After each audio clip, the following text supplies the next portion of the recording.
न आपण भी बासी रुटी को फिंगी दियंती। बासी रुटी खाइबार लाभ जानिले रुटी आउ केबे भी फिंगिबे नाही।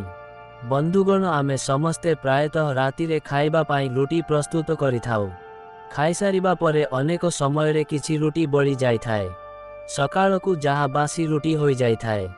किछि लोक सेही रुटी को फिंगी देउथिबा बेले किछि लोक सेही बासी रुटी को गाई की कुकुर को खाइबाकु देई दियंती।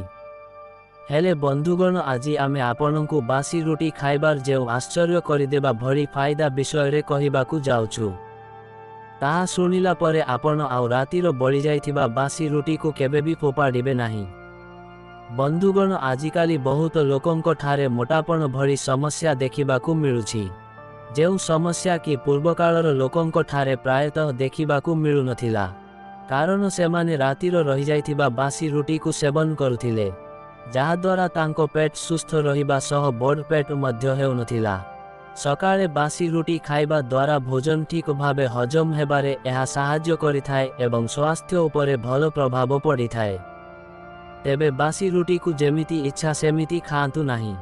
एहाकु छोट छोट खंडरे चिरी क्षीर पकाई खाइबा उचित। सकाळे एहिपरि भावे बासी रुटी खाइबा द्वारा शरीर को बहुत लाभ मिलिथाए।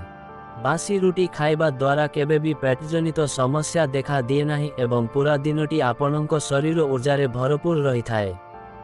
फलरे आपण आलस्य अनुभव करि नथांती। ब्लड प्रेशर रोगी मानकु बासी रुटी खाइबार लाभ मिली थाए।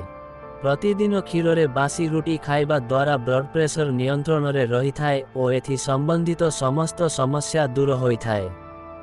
बासी रुटी डायबिटीज रोगींक पाई मध्य औषध भली काम करि थाए। एहा द्वारा सेमानंक ब्लड सुगार मध्य नियंत्रण रे रही थाए। अधिक दुर्बल पतला थिबा लोक एवं सबुबेले रोगरे पड़ुथिबा लोकंक पाई मध्य बासी रुटी बेस भल होई थाए।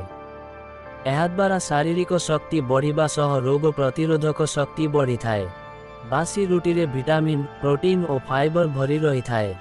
तेणु रातिरे रुटी बळी जाउथिले ताहाकु नफोफाड़ी सकाळ जलखियारे खाइबाकु चेष्टा करंतु। आशा करुछि आपण मानंकु एही पोस्टटी पसंद आसीथिबो। तेबे आम सह आगकु जोड़ी होई रहिबा पाई आम पेज को लाइक और शेयर करिबाकु।